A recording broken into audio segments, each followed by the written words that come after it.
Warning! The Stone Age Gamer podcast includes a lot of bad language. Cover your motherfucking ears.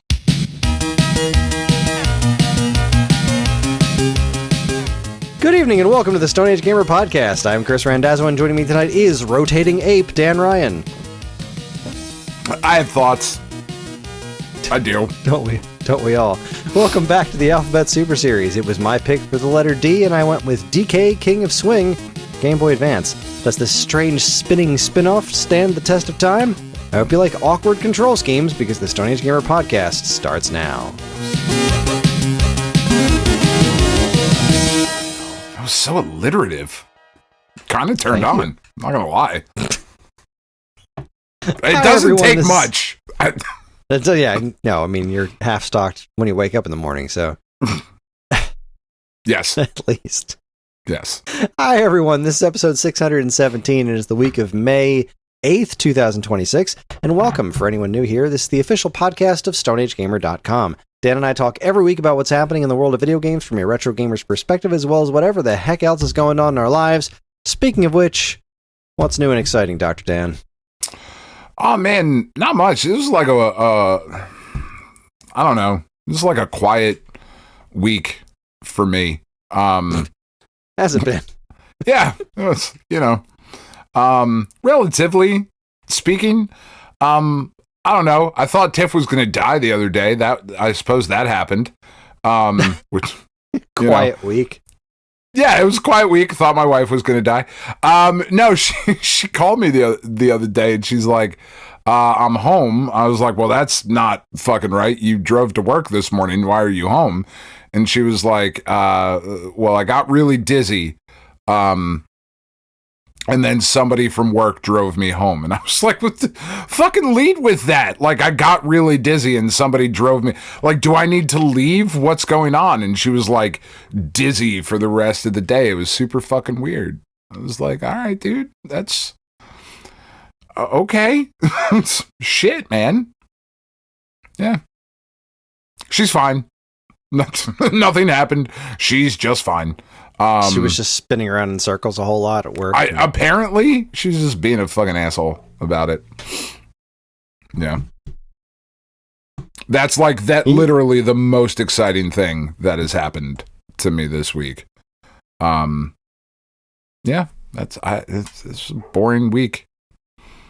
Sorry. Yeah, it's fine. I mean, I'm happy for you. Boring weeks are nice to have from time to time. I've had a very eventful week, but it's over, and yeah. Yeah. Let's get to work. Let's do it. Let's do it directly to it. It's time for the Alphabet Super Series, which is our feature topic this week. Every month, Dan and I take turns talking about video games that we choose in alphabetical order. It was my turn for the letter D, and I picked DK King of Swing, a game that I have always been interested in, because it has always looked very, well, interesting to me, for lack of a better term.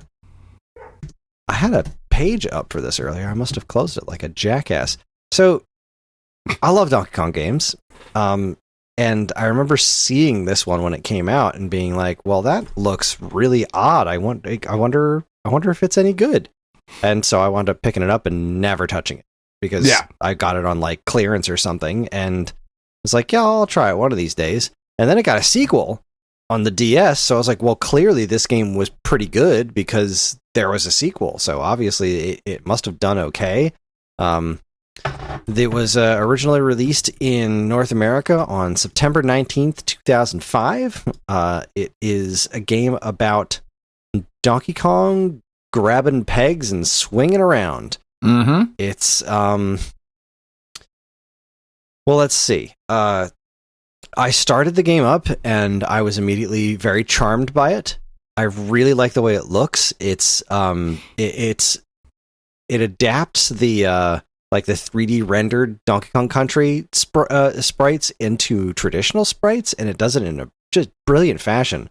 All the characters are just redrawn in really nice looking sprite work, including King K. Rool, who's the villain, which is great to see him in all of his fully sprited out glory.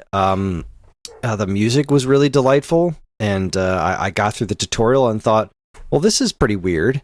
I made it about 3 levels before I dropped something on the floor, and I said, absolutely the fuck not. Yeah. I hate this game, and that really breaks my heart. I'm so happy you said that. No, I just despise this game. And it's all right. I don't hate this game. I hate playing this game, if that makes sense. Like, because it's clearly a sound concept, because there are people who can play this game. I'm not one of them. It's neat that it immediately reminds me of Clu Clu Land for NES. It is not exactly it's not exactly like Clu Clu Land, but it's a very similar like brain block for me, because Clu Clu Land is another one of those games that I can't really play. Okay. I kind of started to learn it a bit, and once I did, I understood how somebody could play that game, right? Because when like it was NES Remix came out, and it went through, like, NES Remix was really cool because it showed you how to play all the games too, bit by bit. And when I got to Clu Clu Land, it was like kind of like remedially teaching me how the game functions.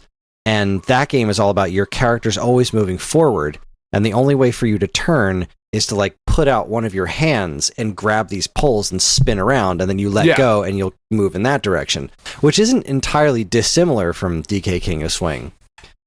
Except like King of Swing is like you've always got gravity kind of moving against you, kind of, so you'll always be like floating back down. But that just runs so counter to the way my brain works. It's just not fun for me at all. It was so upsetting because of how much I wanted to like it, because of how much I liked the game's personality. You know, like it just looked good. It looks good. It sounds good. It's a neat concept, but boy, did I not have any fun. So much so that I just refused to play it. I played the first couple of levels, and as soon as I died a handful of times, I said, "This is negative fun. This is just upsetting. I don't want any part of this," and so I stopped playing it and watched a YouTube playthrough just to see what else the game had in store. It all looks really nice, the really cool backgrounds and stuff, a couple of neat mechanics here and there, but no, this is just a big fat bag of nope. Yeah, no, I very, very similar to you. I got about 2 or 3 levels in, and just hated every second of it. Man, does this game go downhill after like the first screen of like Cranky Kong shows up and King K. Rool shows up, and I'm like, all right, yeah, fuck yeah, I'm in. Everything, like you said, this all looks really good, and like the pixel art is nice. And then it started telling me how to control, and it was like, you can walk using the bumpers. And I was like, well, nope, I don't want to do that. Or you can use the D-pad. Or you can use the D-pad. Why would anyone ever want to... Like, this game is like the complete polar opposite of DK Jungle Beat, right? Yeah. Because Jungle Beat is insane in that you're controlling a platformer with a pair of bongos, but you're still controlling a platformer. Like, the basic tenets of moving and jumping still make sense. This one is like, the whole time I'm playing it, I just kind of wished that it had a more, almost like if it wasn't, if it wasn't the constant rotating, like if it was just like, if you were swinging back, like literally just swing back and forth, and gravity made more sense, I feel like this game would be way more playable if it wasn't this like, okay, now you've grabbed this thing and you will just rotate in a circle indefinitely until you let go of it to launch yourself. Like if it had more natural swinging, that might work better. Or, and this may seem fucking wild, but he's a monkey, and they're pretty good at climbing shit. And if you just let me, like, if I just had to tap the shoulder buttons to like climb up, and like if he could just put his feet on the pegs as well, like I know that defeats the King of Swing thing, but like there's a way to work that mechanic in there. Maybe that would have been more fun. Or if there was something else other than swing around on this pegboard for a bit. And well, that's just it. It's not even swinging. It's rotating. It's just rotating. So that's what I'm saying. Like, I think we're both kind of saying the same thing. Like, if I could just climb and swing, like actually swing, I think it would have just worked so much better. But that's just not the concept of this game. It's this weird rotating mechanic. And it is kind of funny that it is so, that you can unlock bubbles from Clu Clu Land in this game as an unlockable character, which is pretty cool that there's a reference to Clu Clu Land, because clearly it was an inspiration for this game. But I don't know, it's that game worked because it was underwater. Like, Clu Clu Land technically takes place underwater, so its weird physics make a degree of sense there. That's not what's happening here. Like, this game is, you're fighting against this vertical gravity, and God, it's so close to being really cool, and it is a very interesting concept. And seeing as I've watched a playthrough, this game is playable. People have done it. Oh, sure. I didn't thinking stop about how much it. cooler it could have been. Yeah. I didn't stop in any way, shape, or form. because I couldn't. Like, I got it right away, and I was like, oh, yeah, no. This just isn't fun for me. Like, I was doing the thing, and I'm like, all right, I'm spinning around. Now I've grabbed the other side. Now I'm going to, like, super launch myself up and hit this fucking whoever the coconut crab or whatever to get the coconut crystal or whatever the fuck it was. I don't even care. But I just was having no fun whatsoever, and pretty instantly. Of like, it's also weirdly, and I don't know that it could go any faster and be playable even, but I found it just so plodding. Right, of like, he's got Virtua Fighter 1 jumping skills. Like, that's what it's that kind of gravity. When you jump, it's like, and then bouncing off, like, from the tutorial, I was like, fuck, this isn't going to be great, because, like, you have to do the one jump where it, like, teaches you to control yourself in the air and bounce off the tire, and I was like, holy shit. This is wretched, Not that having fun already. I didn't hate it at that point, but yeah, it actually got to the point where I couldn't play it. Like, I kept trying to do things, and my brain was like, I can't make you do what I want you to do, and that's what you don't want in a video game. That is, unless you're playing Octodad, where that's the fucking point. Right. Like, that's not this. This just no. And it was really upsetting. Yeah, he just reversed a home run in the Phillies game. That was pretty cool. Ooh. I was pretty bummed out. Like, I was really excited, like, when you picked this, because this is the kind of, like, weird, right up my alley kind of thing of, like, weird control scheme, cool character that I like, a world that I like, that, you know. Yeah, this isn't one of those things where I'm like, this is a bad game. Because, like, I guess it is as well executed as I think it's as well executed as something like this could be, and clearly there was something to it, because like I said, there was a sequel, like there was a second one, so yeah, like, clearly there's something here, but whatever it is, I don't get it. It's definitely not for me. They scored anyway. Whatever. Yeah, I think it's just Jungle Climber. It was just so boring. Like, if there were this is a cool mechanic in a couple of bonus stages in a proper Donkey Kong Country game. Right? That's what this was to me. A skippable bonus stage that I would have been like, I fucking hate this. I'm not doing this shit. You know. Or I'm going to get good at it. Solid reviews too. Yeah, Jesus, Nintendo World Report gave it a 9.5 out of 10. That's Nintendo Power fucking gave it absurd. 8. IGN gave it a 7.8, 7.3, 7.75. OneUp.com gave it a B. So its overall game rankings are like 7 out of 10, basically. X-Play is the only one that really seems to have agreed with us. They gave it a 2 out of 5.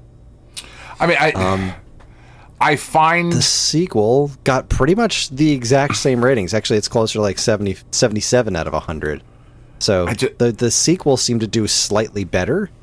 A 9.5 out of 10. That's insane to me. But like, I can imagine if this game's controls clicked with me, I don't know that I'd ever go 9 out of 10. Like, it didn't seem like it was that interesting, but like, I feel like if the controls clicked with me, I could really have enjoyed this one, but it didn't. So no. Yeah. At all. Like I said, the controls clicked with me and I had no fun at all with this. And again, super surprised by that. Like, this is exactly the kind of thing that I gravitate towards. You know, these kind of just really weird, like, strangely controlled, like, Jungle Beat, super fucking fun. Yeah, no, I love the weird Nintendo, and I'm glad this game exists. I'm not angry that it exists. I'm angry that it's so not for me, and I feel like it's just freaking busted. But also, like, I love that they took their shot. Like, this is exactly the kind of insane weirdness that you want. That's what you want to see from Nintendo, is this kind of weird. Yeah. And like I said, clearly it connected with enough people to warrant a follow-up. So, what do we know? Nothing. Apparently, Nothing. I want to know what Jungle Climber looks like, because I also own that one because I'm a crazy person. I feel like Jungle Climber has more of that. Yeah, see, Jungle Climber has more of that, like, rendered look to it. So it doesn't have that really cool sprite work on it anymore. That's a bummer. Boy, that's so weird. What a strange game. Like, I'm really glad I picked it, because it's been, like, on my list forever. Because it just seems so weird and interesting. But yeah, hot diggity dog, do I not like this one? Not even the tiniest bit. But let us put a numerical value on our feelings towards this game, Chris. Let us have lettuce. We are nothing if not professional. Graphics. If you say so. What's the scale? Graphics out of 5? Out of 5. Yeah. I'm going to give it a 4.5 out of 5. I really like the visuals on this one. I like the visuals as well. I'm only going to give it a 4 because I don't know. That's just where I feel it. I would have liked maybe some more stuff in the background. And maybe I didn't play it far enough to get really cool shit in the background, but I would have liked... Yeah, there was a really nice waterfall-looking stage later. There was a cyclone stage where you're playing in the middle of a tornado. There's a lot of really cool-looking stuff going on there. But yeah, especially considering it's a GBA game, I'm sticking with my 4.5. Yeah, all right. I'm comfortable at a 4. I'm not being talked out of this one. What about sound? Sound, I will reluctantly give it a 4 because I hate the way Game Boy Advance sounds, but there's the music was pretty solid, especially the remixed stuff from the Donkey Kong Country games. I thought sounded really nice. Yeah, I thought it sounded good. Yeah, sounds good. I thought it sounded good.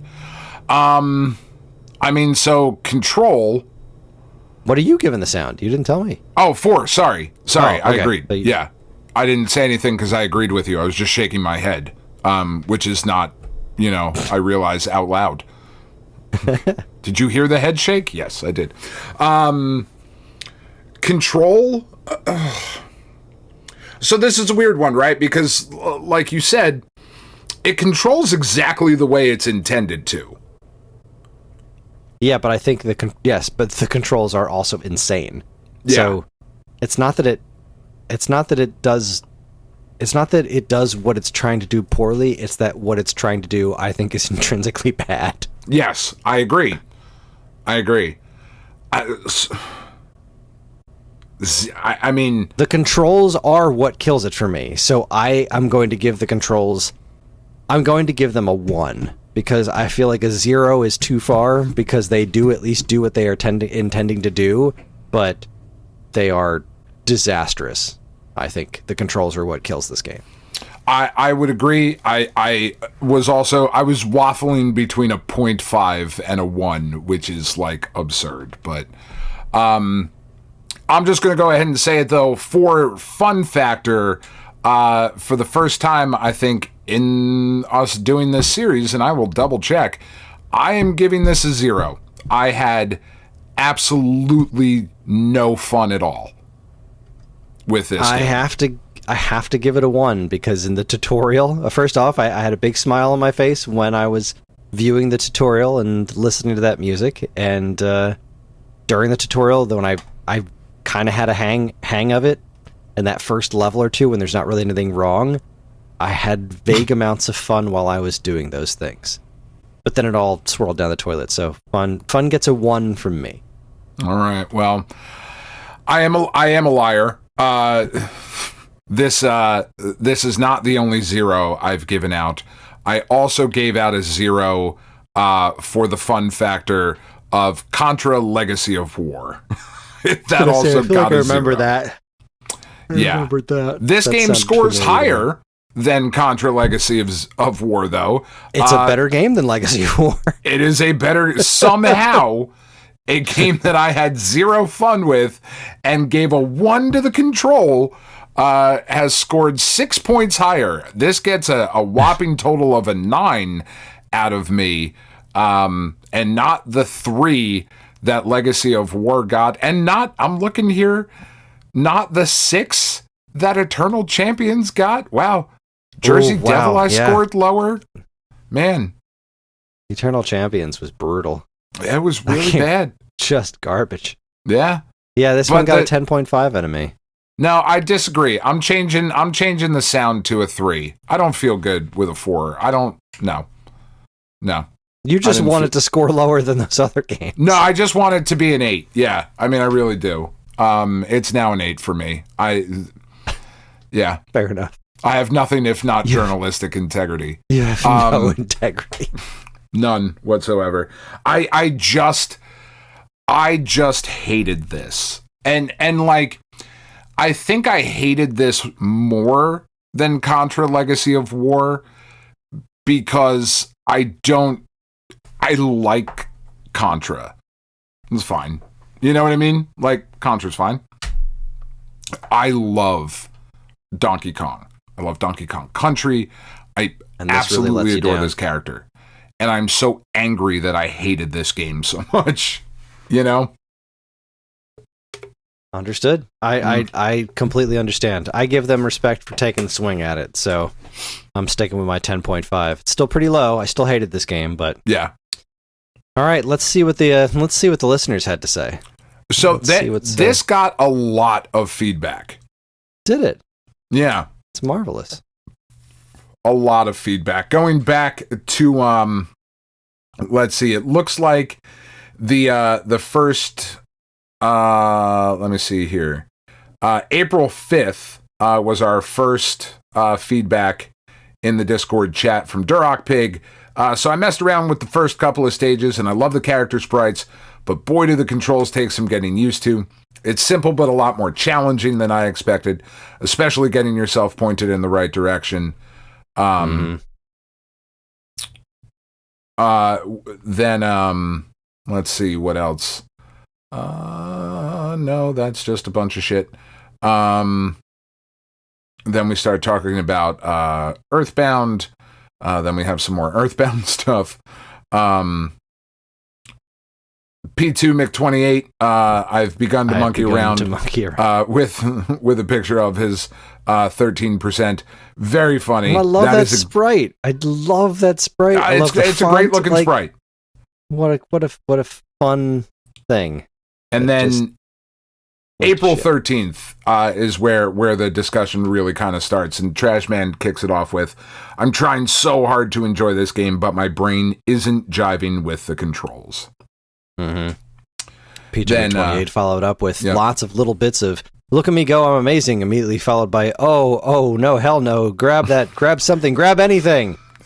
Yeah, these two statements just really, really summed it up for me. Yeah, just grab something, because and maybe this was just me not being very good at it.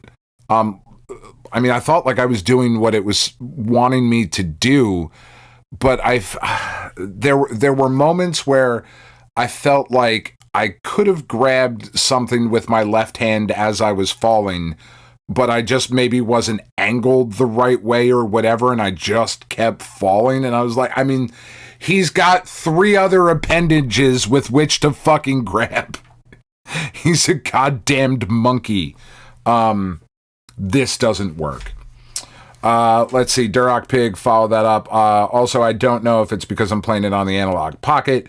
My hand starts to get sore from all the holding down of the L and R buttons. And I would agree with that, right? So I played here with the 8-bit do, whatever this, is this the SN30 controller? I think so. I mean, it's hard to tell, but it looks like an SN30. I think that's what this one is.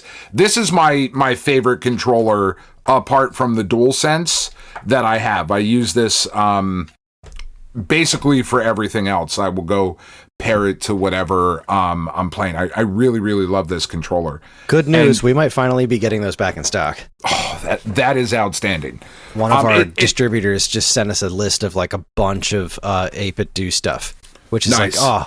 Fantastic, because there's so much of their product that we've either never been able to carry or that we've been out of stock on since like the apocalypse or the birth of the universe. And we got a big old spreadsheet of a bunch of different controllers and options. So hopefully we can get our hands on those. I love that. I really do genuinely love this controller. It's got back buttons that I, again, as has been mentioned on this show previously, I still don't get it. I don't get the back button thing. Maybe one day something will click. But as of right now, it hasn't. But really a wonderful controller. I can't imagine playing this on either the original Game Boy Advance or an SP or a Pocket or whatever the fuck. DS Lite is what I played it on, and it was it left a lot to be desired, but it wasn't terrible. My hands didn't cramp up, but then again, I didn't play it all that long because I really did not enjoy myself. Yeah, Unis11 follows up with, I don't like the button layout on either the Pocket or the DS Lite. Yeah, God, I just can't imagine. P228 says, clearly what we need is a VR port so we can use triggers on each hand. That'll fix everything. That's what I want. I want the VR port of me just in a fucking circle. Constantly. Yeah, like Vitcher, right? Vitcher, you guys, if you're listening, and you would like to send me a pair of 3D, or not your 3D glasses, but like the fucking screen glasses, the 170-something inch screen, I will film myself playing this game on a 170-inch screen right there in front of my fucking face. It seems like a good idea. Let's see. Duroc Pig, also, I'm tempted to try it on the Game Boy player with a controller. I am still having fun with it, but it definitely feels like something you play in short bursts. Tried it on my GameCube player. I'm liking it much better with a controller, but damn, is there a difficulty spike in Wild West World. I lost a ton of bananas trying to dodge the beetles in one area, and I died multiple times in the twister because there was simply nothing to grab onto when it whips you around. It just happened to snake me past every grapple point as I fell to my death. But I will admit, it keeps you wanting to try again. I finally made it to Aqua World. Hard disagree, sir. He continues a little bit later after P2Big28 found a cartridge for the game. Duroc Pig says, so the third area of King of Swing is where I'm officially starting to abuse the save states because it got difficult to the point where I almost noped out on the waterfall level. Also because I got tired of the alarm sound when you are low on health. I wish there was an option to turn that off because I started hearing it a lot. Yeah, that's a thing a lot of games could learn is... Yes. I think like at some point, at a certain point in Zelda games, they changed it so like the first like 3 rings of the alarm are loud and then they go real quiet so the alarm continues, but it's not like, Yeah, I mean, I know. I'm aware. I'm fully aware that I'm about to die. Yeah. Never a thing I've been like, well, what the fuck? Oh, I was completely out of health. I had no idea, like, never a thing that's happened. Let's see, Unis11 follows up. I tried King of Swing, did not like the controls. Tried on both my Analog Pocket and DS Lite, both of which I hated the controls. Game seems neat, but not liking how you have to play it. Killed it for me. Going to try again when I get Pocket Dock and play it with a SNES controller. I'm sorry to break it to you, NS11, but I don't think it gets any better. It does not. Rumblemans jumps in and says, all right, I have played some DK King of Swing. After hearing what everyone else had to say about it, I decided to play it on my Mister with a controller. I just finished Tropical Treetops, the second area in what I assume is the first level, and it's not hooking me. Does this get better, or is this pretty much it? To which I replied, I think it's just more of that. I'm not very far myself. I kind of hate it. Rumblemans replied, it looks great. It feels like it should be one of those, no, this game sounds weird and kooky, but it's amazing and so much fun. But instead it's just, this game is weird and kooky and just there. Yeah. Duroc Pig followed that up with, I still like the idea of it. Music is cool. Sprites are really great. Gets damn challenging. I got to the haunted house, couldn't figure out how to get past the ghosts, and stopped there. We'll try to pick it up again before y'all record. Played a bit more tonight and got to the ice world. The Bone Dragon boss was pretty cool once you figure out how to beat him. And I need to remember to use the powered up ability more that burns through your bananas. It's how I ended up getting past the ghosts in the haunted house, but I kept conserving bananas for health. Beginning to appreciate this game the more I push through it, but the save states definitely help. That's wild. I mean, I'm glad somebody enjoyed it. Yeah, got to enjoy it. It's like every time I see screenshots, like P2Mic28 put a screenshot of the climbing race. And like I just love these pictures of Dixie and Donkey and Diddy and Funky. They look great. I said, okay, wait a minute. Do I not know how to play this game after all? I wanted to put a few minutes into some swinging and decided to load up one of the other game modes to see what they are. The first mode is a race, and the first race is a straight shot. Just climb up, and I got smoked. I don't even know what's at the top because the game just says I'm too slow. I'm very obviously missing something. I remember LNR grabbed and left and right, both to jump, hold to charge jump, or A and B to eat a banana, heal, but I forget which. But the CPU is just like jumping over and over, no charging? The heck? Okay, I got a little better. Geez, the computer has no chill even in the first stage. Yes, a solid fourth. I'm getting better. And, okay, the tornado stage has tried my patience. I don't even know how to do what it wants me to do. Good grief, I want to like this game. I want to feel like web slinging with Spider-Man, but this isn't it. Yeah. Is there ever a moment in this game, I'm watching through a YouTube video now, because I do feel kind of shitty that I didn't play more of it, but I'm just not going to subject myself to something I hate this much. Yeah, no, you shouldn't have to do that. Is there ever a moment where you climb up vines like in Donkey Kong Jr.? I don't believe so.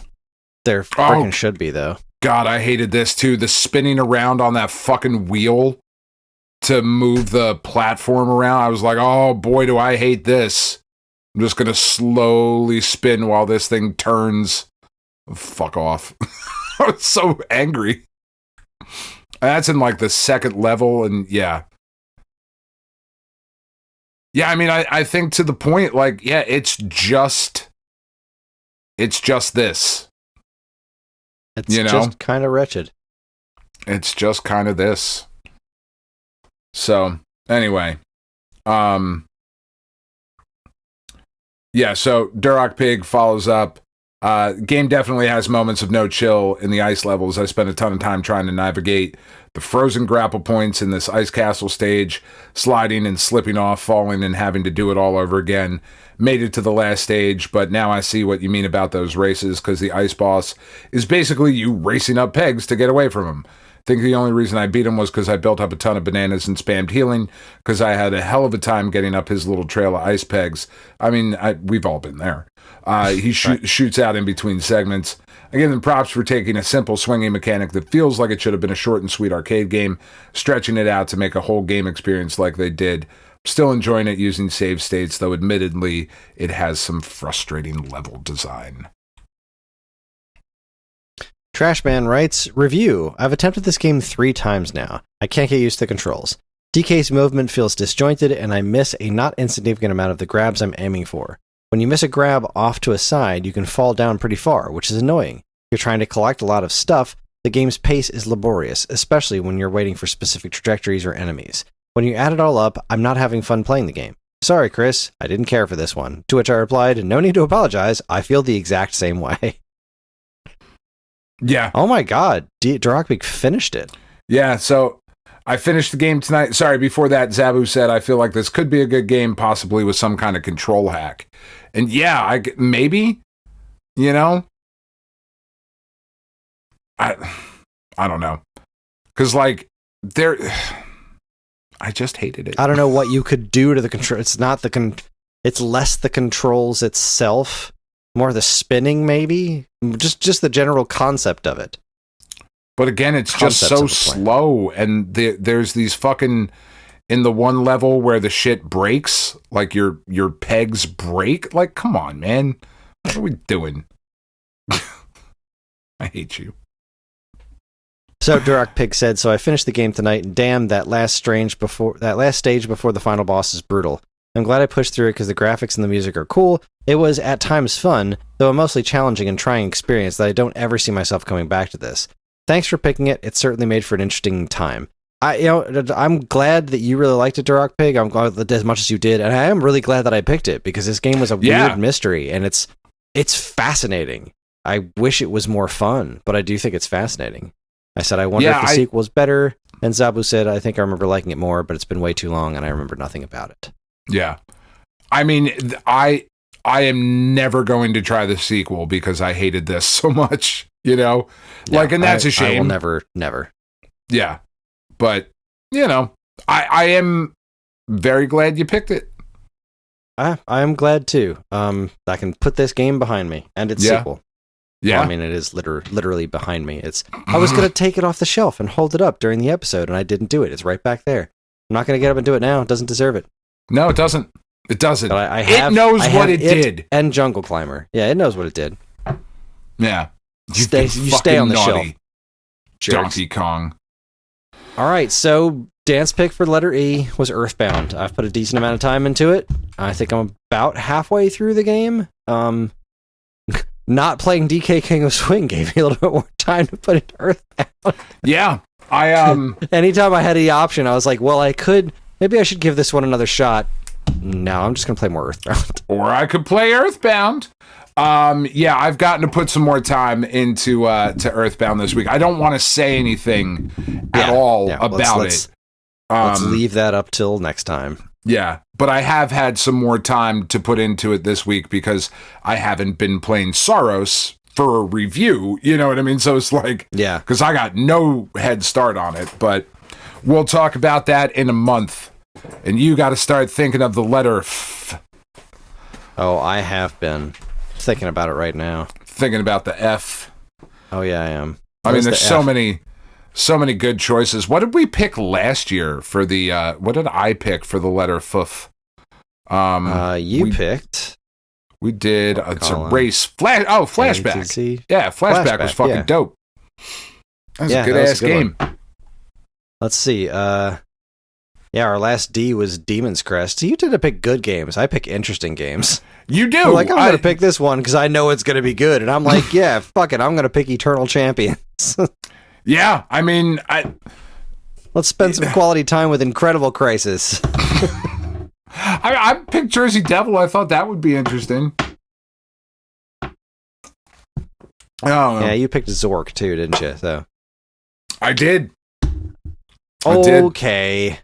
Best game on the list. I think it's time to take ourselves a quick break. When we come back, we are going to, I don't know. Oh, we're going to check in with the week-old news. We're going to see what's going on in the world of week-old news. You're listening to the Stone Age Gamer podcast from Geekade.com. Stick around.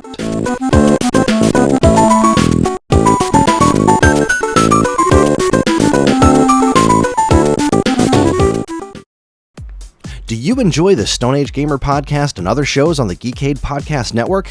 Do you wish you could listen to them sooner than the regular unwashed masses?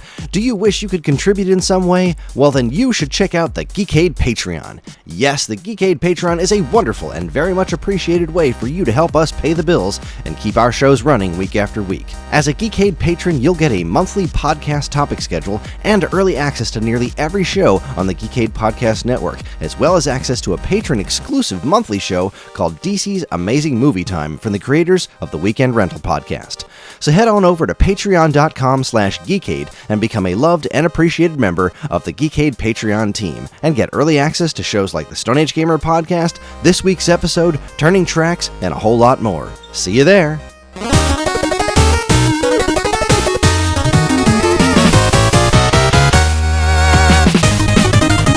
All right, everyone. I guess we're back. Are we back? We good? Yep, we doing this thing? Sure. All right. Yeah. Watching Trent Grisham up here with his no batting gloves and his mustache, looking like a mustache. Man. Maybe you should go just mustache, Chris. You think so? No, but handlebar? Yes. Like handlebar mustache? Like, oh yeah, yeah. Right. I think that's definitely my look. Maybe. No. Very no. That's not me. I am thinking about keeping the beard though, because usually I shave this off. Yeah. And I just do the goatee around the summer, but I'm thinking of just keeping it. Kind of like the look, and I've gotten used to it now. Yeah, as you drift further and further right, you just rock the goatee in a pickup truck. It's fine. You wear the uniform. It's okay. Well, with that, it's time for my favorite segment, your favorite segment, everyone's favorite segment. Strap yourselves in for Week Old News. Welcome to Week Old News, where we talk about all the news that was new a week ago. Let's see. Dan posted this one from Gizmodo. Freak out over PlayStation DRM was a big nothing burger. Sony should be more open about its platform changes, especially around DRM. I have no idea what this is. Talk to me. So, there was a bunch of kerfuffle. Right, PlayStation sucks at this. Full stop. They are really bad. They're really bad at.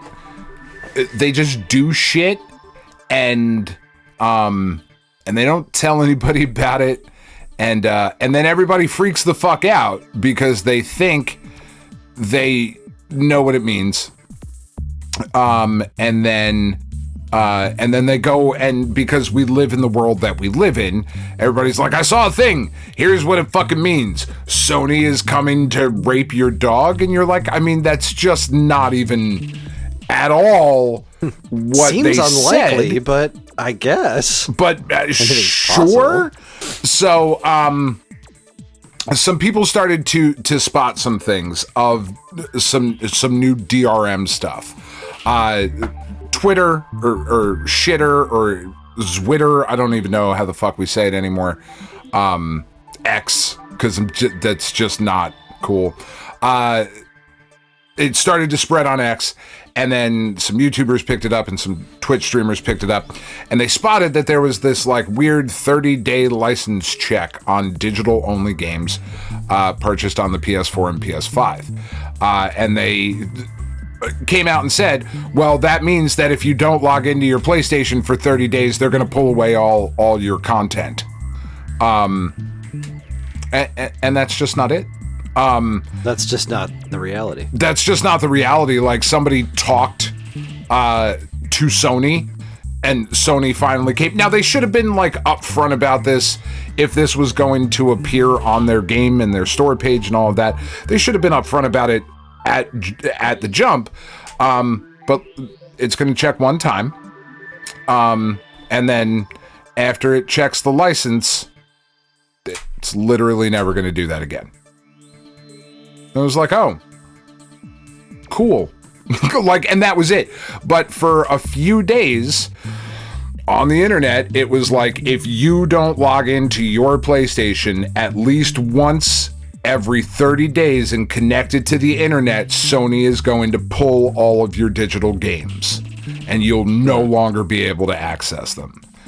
And it's just like, if you stop and think about that for a minute, why? Like, why would they do? I know we all have fears about our digital only future, and make no mistake, like, we are going to a digital only future. That's just where this story ends, right? Whether I want it, you want it, it doesn't really much matter. So, and there are legitimate concerns to be had there. This was not one of them. Meanwhile, while you were talking, I almost accidentally ordered a second copy of Bubsy 4D because I was like, oh no, I should probably order that before it comes out. Then I checked, unlike the Bubsy Perfect Collection, which I did actually order 2 copies of, I went and checked to see if I ordered it already, and it turns out I did. I already have this game pre-ordered. One to keep, one to open. Awesome. Obviously. Yeah. Gotta have more than one. Yeah. Bubsy 4D. I'm actually pretty stoked for the game. I think it's gonna be good. Yeah, it actually does look pretty good, honestly. Like it really does actually legitimately look pretty good, which I liked the demo. I don't know how that makes me feel. I don't know what to do with my hands. Bubsy-licious. Speaking of being Bubsy-licious, Chris, Push Square reports that... Whoa. What? Hold on a second. Rumblemans 100% completed the achievements in Vampire Crawlers already? That's not surprising. I don't know, it seems like there's a lot to do there, but wow. Yeah, that way dude's to go, nuts, dude. Though. That's what we like about him. Rumblemans, that's fantastic. Our listeners are better gamers than your listeners. Anthony replied, "Are you nuts?" I said, he said, "You are nuts." And yes, he is, but also fantastic. Way to go, Rumblemans. Congratulations on 100% completing Vampire Crawlers. I don't think I'm ever going to do that. I don't know that I'm ever even going to play it again. It just didn't catch me, but wow. Sorry. Back to week old news. It's just not my kind of game. It's interesting, but as soon as you guys started talking about it in the Discord, like we'll the get meta there. game and everything, I was time like, out. Okay, this is Pad again. All right, go ahead. We'll get there. Nope. That's for the checkpoint, Chris. That's for the checkpoint. This is week old news. You're cross-pollinating the segments. I can't abide Tell your me why foolishness. these numbers explain why Sony is stopping porting PS5 games to PC. Well, I definitely will, because they're not very good. So that they aren't great. No, they ain't great, is what Push Square said. They and they're really not, right? And it's a bummer. We were talking about it as I guessed it on the ZTGD radio over the weekend games should be everywhere. I believe games should be everywhere, and exclusivity and all of those things. I brought you up, Chris. I plugged you. Don't worry. And I don't like exclusivity, right? And it's like, all right, well, at the very least, put shit on PC. So the games business published the following launch month sales data for a number of Sony first-party games on PC. And you would assume, right, that the launch month sales data is going to be probably the best, theoretically, that you're going to do. So Ghost of Tsushima did 710,000 units, which is pretty good. Like that's solid. That's solid, right? Launch month on PC. God of War Ragnarok, 300,000. That's low. On PlayStation 4 and 5, because it launched on both platforms, right? So if you combine those two, it had 7 million on launch.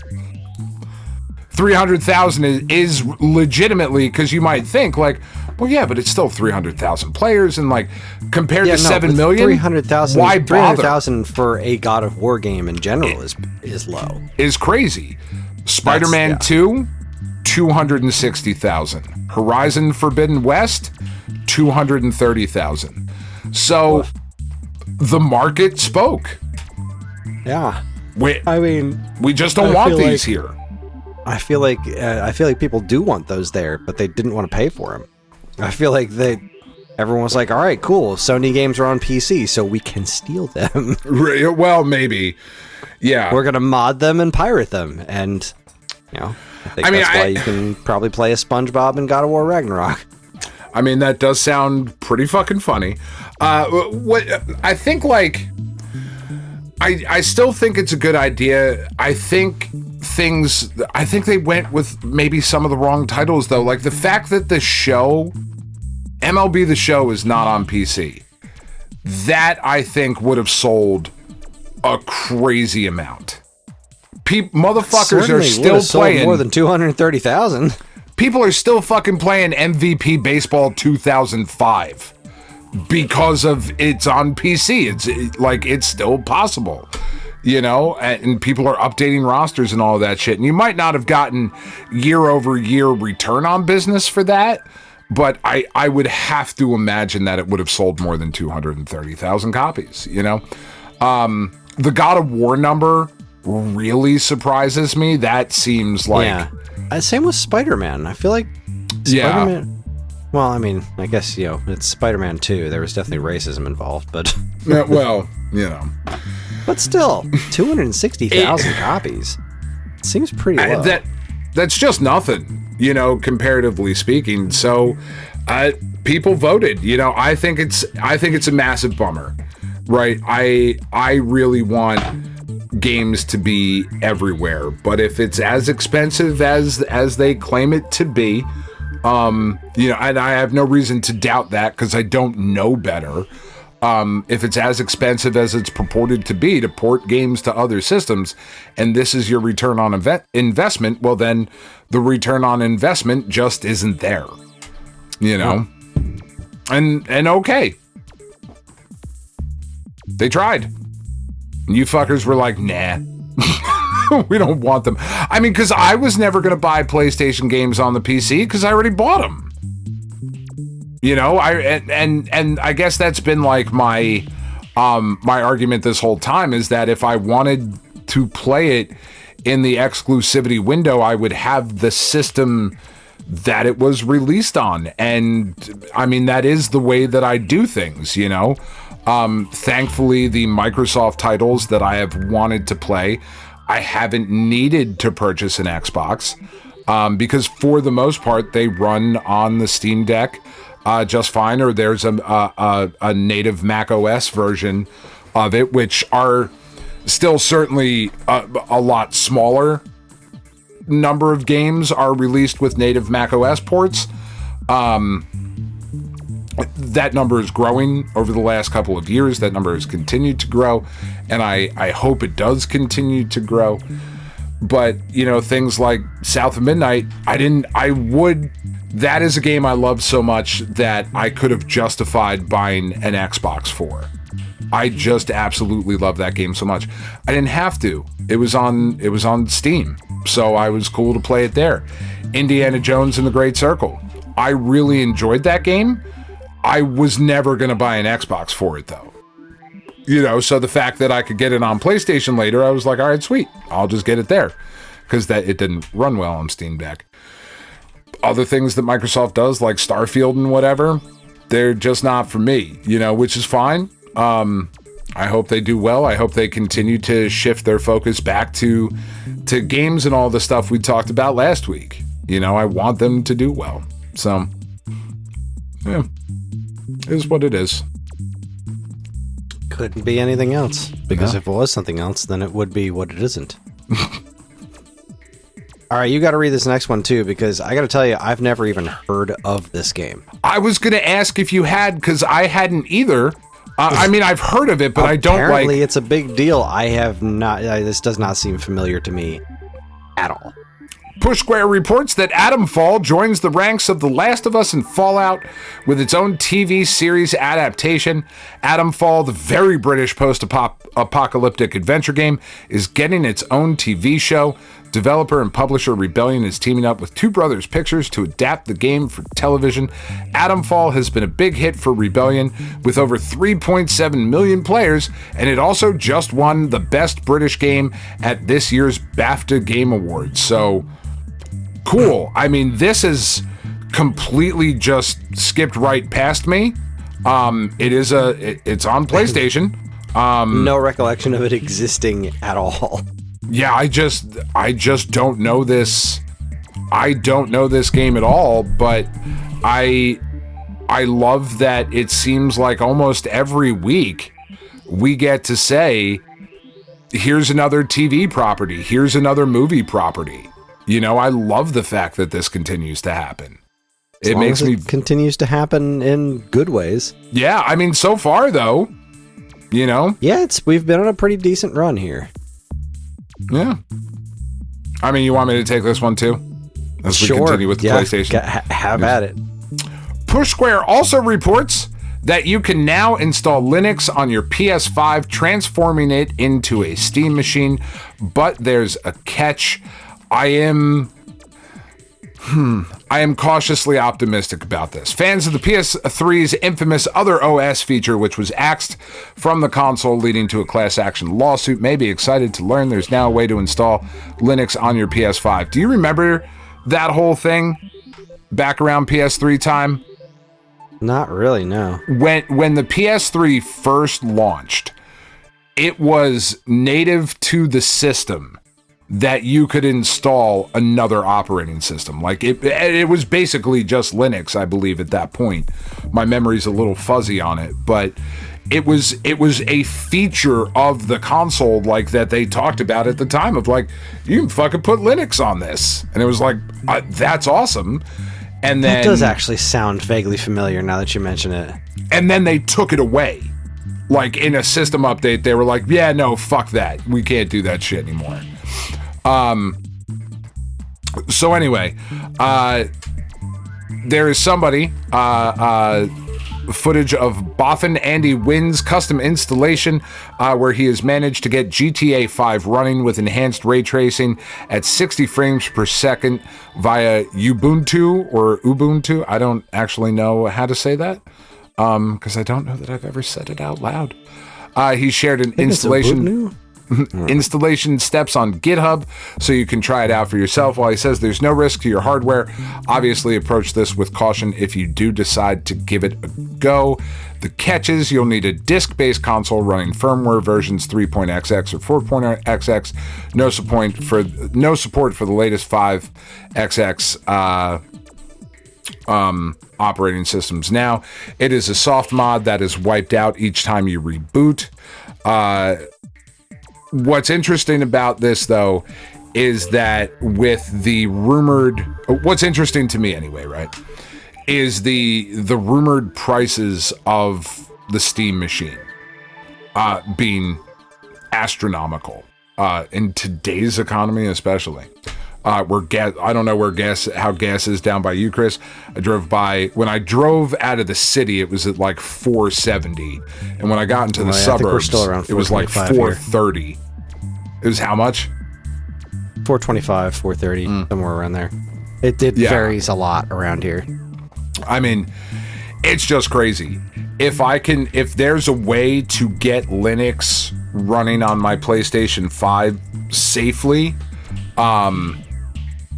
so that I can play Steam games with a console as powerful as the PS5, that's something I'm really into, right? Because there's plenty of stuff on Steam that the Steam Deck can't run, and that doesn't have a version for the Mac Mini, or just for Mac OS in general. Right, so there's tons of games out there that I'm like, man, I have access to this. I would love to play it. I want to get into it. But, man, I just, time and money and whatever at this point. If you can get Linux running on PS5 safely, though, that's a big fucking deal. I think that's very cool. Tell you what else is kind of cool. Time Extension reports Game Boy Color spin-off Mega Man Xtreme gets new fan revamp with a range of cool features. So, look, I adore Mega Man X. The first Mega Man X is one of my absolute all-time favorite games, and I have not enjoyed a single other Mega Man X game. Yeah. They are, at best, fine. None of them compare to the first one, in my humble opinion. And I felt the same way about Mega Man Xtreme. I thought like an 8-bit demake of Mega Man X sounded really cool. And it's okay, but it just didn't quite feel right to me. Like, it just didn't quite work the way that I wanted it to. And it had some X2 content in there as well, so whatever. So this is kind of cool. Who's doing this? It's a fan project. This doesn't seem to say who's doing it. Just as a new fan PC game, and it is revamping the game. It widens the screen, so it's not trapped to the square screen of a Game Boy Color.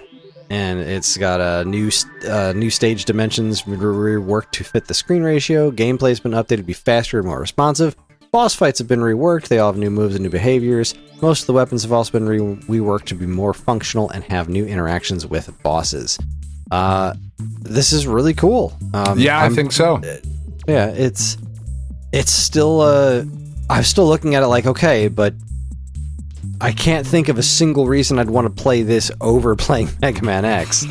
But it's still really, like, this looks way better than Mega Man Xtreme. It's a very cool looking project, and for those folks that are out there that are not me, that are extremely into Game Boy Color stuff, because there's a lot of like people love Game Boy Color. I don't love Game Boy Color the way a lot of folks do. Yeah, but yeah, this is a cool project. Way to go, internet. Way to go, internet. Sometimes it's not a fucking cesspool. Sometimes. Do you want me to try to catch up a little bit, or just take turns? No, this one's all you. So we actually reported on this a while back. There's just been a little bit of an update. But the time extension reports arcade-inspired platformer Donut Dodo is coming to N64 with a bunch of new features. So yeah, we talked about this back in January, but as of today, we're recording this May 1st, a Kickstarter campaign is now live for Donut Dodo's N64 edition. The campaign went live yesterday and offers a range of tiers for players to back, from a digital edition of the game for £10 to a physical cartridge starting at £60. This is pretty neat. It's got a marathon mode, online achievements, an attract mode, an enhanced attract demo mode, including new music. That's neat. The music in this game is incredible. Revised sprites to look better on CRT displays, tuned specifically for controller play and living room gaming, persistent data, Rumble Pack compatible. I just wonder if any of this new content is also the stuff that was in the Donut Dodo Do, which is the arcade exclusive version of Donut Dodo. Right. It's on that weird arcade system that also has an exclusive version of Mr. Gimmick, which really pisses me off because I hate it when things are arcade exclusive forever. Like, I get you want people to go to the arcades, but once it's been out for a little while, let's have a home version of that. I would love to play Mario Kart Arcade GP for less than $2 a course or something nonsense like that. I'd like to just play it at home. Yeah. Do you see but this, anyway, Kris? N64 version of Donut Dodo. What are you gonna do? That's cool. Look at what just fucking happened to me. Penn just walked in and handed me a Rita's milkshake thing. Do you want to pop in and just, you gotta. Hello. There you go. Is it poison? Is it poison? No. Wait, are you poisoning me? No, I would never. Oh, okay, cool. What is it? I actually know what's Poison. Poison. wasn't paying attention. Well, okay, It's a well, chocolate something. cool. Let me It's a drink new the rest of flavor this called ours. beer real quick. Should I pour the Modelo into? Do the flavors work together? No. For sure. Then don't. Absolutely. Okay. Why, thank you. You're welcome. I mean, I know Mom bought it, so tell her I thank you. Okay. Tell her I thank her. Is about what I said, almost. Love you, bye. Love you, bye. Mwah. Okay. The rest of your show. Now, you said earlier that MLB The Show was not on PC, which surprised me a little bit because Push Square reports Sony's MLB The Show goes free to play on mobile, and it's going to be huge. Yeah, this is going to be huge. Yeah. Free to play mobile The Show, and if it's even vaguely fun, then that's cool. Hooray for having mobile baseball game in your pocket to go nuts with. I mean, it already seems like so it says, obviously, this is a free-to-play game built around the Diamond Dynasty card collecting mode of the main game. This may not be your preferred way to play, but obviously the format translates perfectly to mobile. And I've heard you talk about the Diamond Dynasty stuff a bunch. So yeah, this seems like it's a pretty good way to rake in a lot of dollars. Yeah, this is going to make a ton of fucking money. And, I mean, I haven't picked up the show in the last couple of years. Because I almost like burnt myself out on it, you know what I mean? Because that kind of that like chasing the dragon fucking Diamond Dynasty mode, which it is super fun, but like, gotta get more packs, gotta earn more stubs, gotta earn more thing. Like, it just starts to like to get into you, and I started like playing the fucking market with cards, of like buying a bunch of cards and then hoping that they would go up and like trying to sell them and flip them. Like, what the fuck am I doing with my life? Jesus Christ, I got other shit to do. You know, but that's kind of the way that I jump into these sorts of games.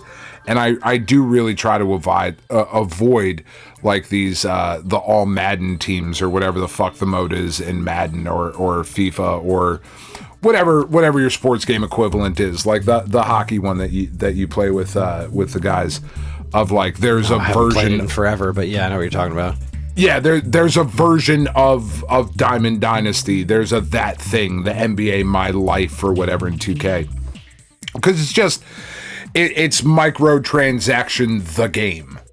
You know, Yeah. which isn't like, I have enough of that. I have Snap, I have Pad. I don't need more of that. Tiff has the Harry Potter game that she's still playing, and like whatever that match 3, I forget what what it's called, but you know, she's been playing that for years at this point, for 4 or 5 years, and like they've all developed relationships, but like in order to keep playing the game, you got to spend some money on it every now. So I have plenty of microtransaction the game. The movie based on the game. This, though, is going to be huge. And, like, I'm definitely going to fucking try it. Like, I'm definitely gonna. So we'll see. Anyway. Push Square reports Mortal Kombat Legacy Collection adds crossplay with a K. PS5 VRR support more in massive free update. There's a bunch of bug fixes. Crossplay enables players across all platforms to play online with other Mortal Kombat fans. So PlayStation, Xbox, Switch, and PC gamers can now meet and play in the same online lobbies or quick play sessions. It does say, due to technical limitations, Mortal Kombat Trilogy is not available for online crossplay matches when playing on original Switch consoles. So just that. That makes sense. Yeah, the 2-on-2 modes featured in Ultimate MK3 Arcade, SNES, Mortal Kombat Trilogy PS1, and Mortal Kombat 4 Arcade are now available for online play. These modes are designated with the words 2-on-2. Players can select their level before an online match. Variable refresh rates, or VRR, supported for PS5, Xbox Series, One X, One S, and Switch 2 in handheld mode, and PC. Then just some other stuff, combat card, bug fixes, languages. The big thing here is online crossplay. Of like, I would very much love the idea of all of the listeners being able to play Mortal Kombat against each other. And now we can indeed do such a thing. That sounds like a fun day. Because I want to get this game. I will now get this game on PS5 because I would much rather play this game on with my DualSense controller than I would with my Switch controllers. I mean, I could again play with the SN30, which would be fine, because I do take that up for Switch 2 and whatever, but I would rather play with the DualSense. That is my preferred way to play. So now you and I can play Mortal Kombat 2 against each other like we did sitting in the fucking Hall of Justice, except we can be miles and miles away, and we can play against our listeners that live in Ohio and Texas, and I'm just giving out where people live now, and at 127 Ridgemont Lane in Piedmont, Montana. I don't know if that's a place, or if one of you actually does live there. I apologize, but you know, Just doxing the hell out of everybody. that's right, baby. You know, this is great. Everything. So if we can't eventually put everything on every console, or at least make them all PC available or whatever, if you're gonna have online fighting games, they should at least fucking be crossplay. Like, online should at least be crossplay, right? Like, can we all agree on that? Here in the big 2-6? Yes. No, I will heartily agree that online multi-platform games should be crossplay. That's something that we should all work towards. Okay. So hard Dad agree. did it. That did it. That's how America does it. I might go fucking buy this weekend now, actually. That sounds like a good idea. Because it's a great package. This was a third Wednesday, and Ryan was like, yeah, just write whatever article you're going to write. And I was like, fucking sweet, extra money. Meanwhile, Go Nintendo reports the tragic fate of original Star Fox puppets revealed. Yeah, they were all destroyed. That's the story. They were destroyed. So apparently they were made, and apparently this is very typical of puppets made for commercials and promotional material, is that they're designed to only last a little bit of time. And let's see, what did he say? Where is his actual quote about it? Thanks for the Fox puppets created at our company were made by gluing fur and feathers to natural rubber, so they deteriorate simply by being exposed to air. Because of that, we had to destroy them after production was finished. Bummer. Do you know how much I love natural rubber, Chris? Oh, don't we all? Don't we all? And I will follow up with this lovely little bit, just because it made me happy. Nintendo Life reports, Adventure of Samsara 2.0 update adds a slew of new content and adjustments. I really liked this game. It had its faults, but I very much enjoyed it, and these quality of life improvements sound pretty good. It's got a combat overhaul. Combat and movement have been refined to feel faster and more responsive, making it easier to avoid enemy attacks by dashing, and to use health potions during combat. That is very interesting to me, because like the combat, like how strangely deliberate the combat felt was a big part of why I liked it. So I'm curious how this overhaul feels. New improvements include full PC input remapping, clearer map labeling when new areas are discovered. That's great. And an extra option to the main menu allowing players to replay cutscenes. That's also great, because when I was playing through it, my Atari VCS version, one of the cutscenes, the game crashed out during one of the cutscenes. I didn't get to see it. Boss and enemy rebalancing. Several boss and enemy encounters have been rebalanced, including difficulty adjustments to Athelos, as well as refined AI, movement behavior, attack patterns, and damage logic for Darklaw and Dr. Guaradum, resulting in more consistent and satisfying fights. And then there's bug fixes and general improvements. So the trailer for it, the 2.0 update, just shows Xbox, Good Old Games, Switch, Steam, and PS5, PS4, but I turned on my VCS and there was an update available for the game. Good. I haven't launched it yet. Yeah. So I'm hoping that's the 2.0 update on VCS, because I don't really want to buy the game again. I would if I could get a physical version. If there is a physical version of this on Switch, I would buy it.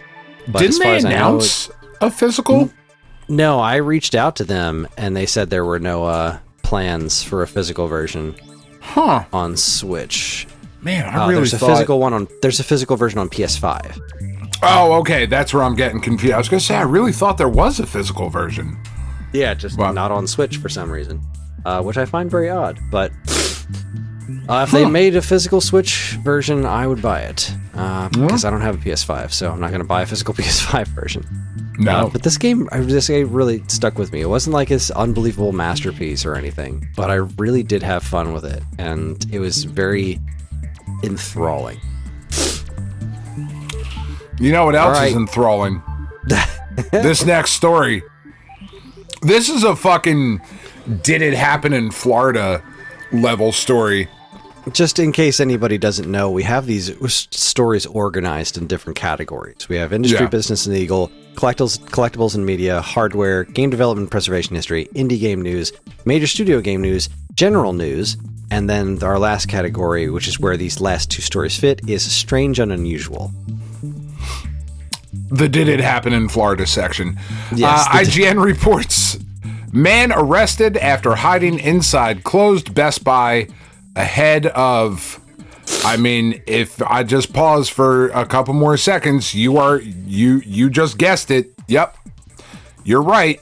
A Pokemon card restock. A man in Pasadena, California, so it did not happen in Florida, has been arrested after he hid inside a closed Best Buy ahead of a Pokemon card drop. As reported by NBC Los Angeles, 45-year-old Patrick Keys managed to hide inside a Pasadena Best Buy location after it had closed, was seen walking around the store by employees monitoring the camera feed.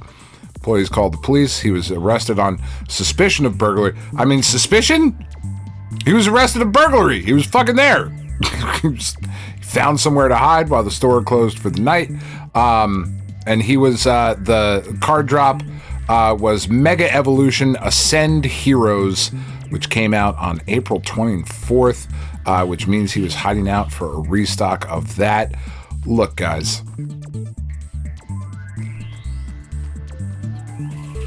Scalpers provide zero value to society.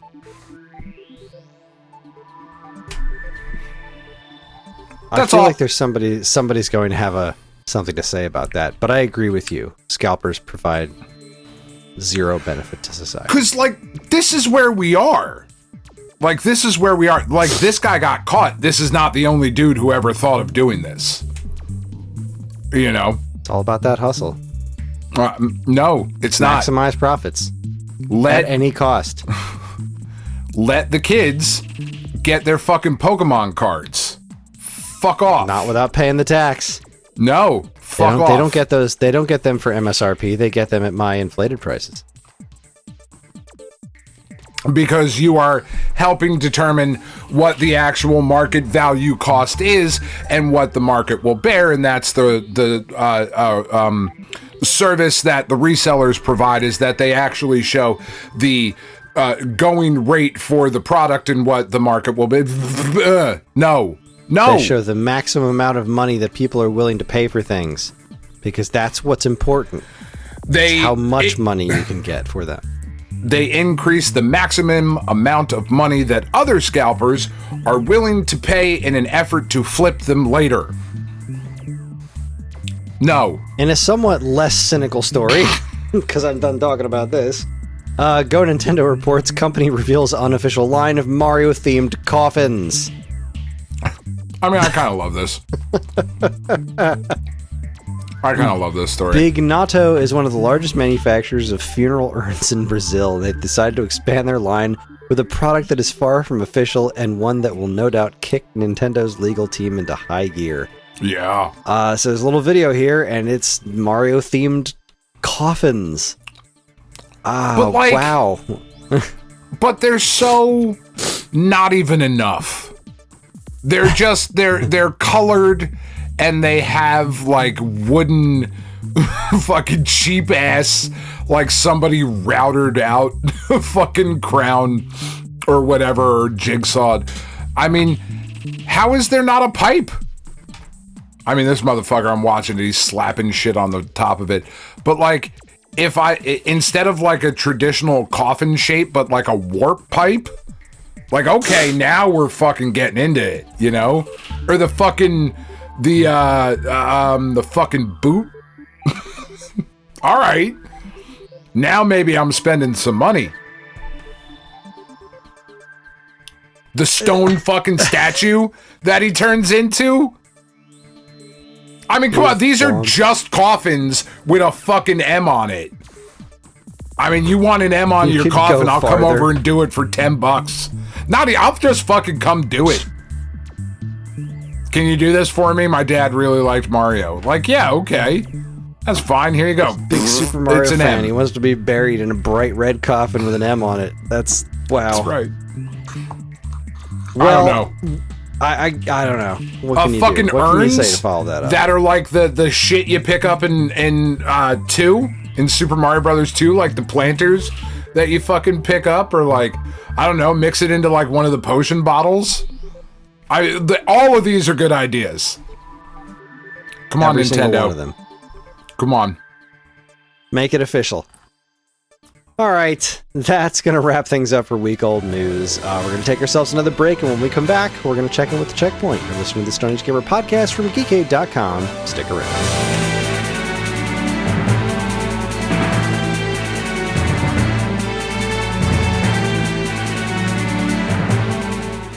Do you miss the days when you'd get a fresh issue of Nintendo Power in the mail every month? It was stacked with reviews, previews, and all manner of cool new stuff about the world of Nintendo, and it even came with a free poster.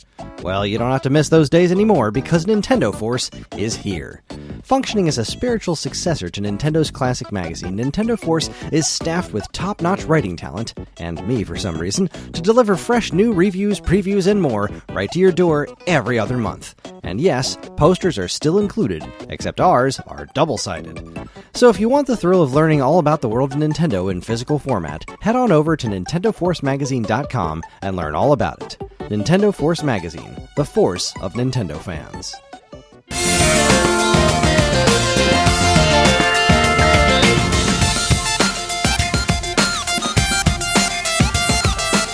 All right, everybody, we are back, and better than ever, we are talking about hot dogs and how phallic they can be, and slathering them in various chilies and such. Talking about hot dogs and dicks. Mm-hmm. I want to go to Chili's, and I want to have some chips and queso. Chili's is a solid meh, I feel. Oh my god, they are absolutely solid meh. It's a solid meh, but very solid meh. But sometimes I love Chili's food. It's exactly what I want. That's just what I want it to be. I want my baby back ribs. I want to go there and have some, their chips and queso and some weird quesadillas and or some odd burger or something. I just really enjoy, and I really enjoy their crazy ass mozzarella bricks. Maybe we'll do that. Maybe we'll do that tomorrow night. Karen's going to be out of town tomorrow night. Maybe I'll take the kids to Chili's for dinner. And somehow everything at Chili's all tastes like Chili's. It has a very distinct flavor. That is true. Yeah. What is that? It is its own thing. What's it taste like? I don't know. It tastes like fucking Chili's. I don't hate it, but it is just mid. It is as mid as it fucking gets, but it is obnoxiously consistent mid.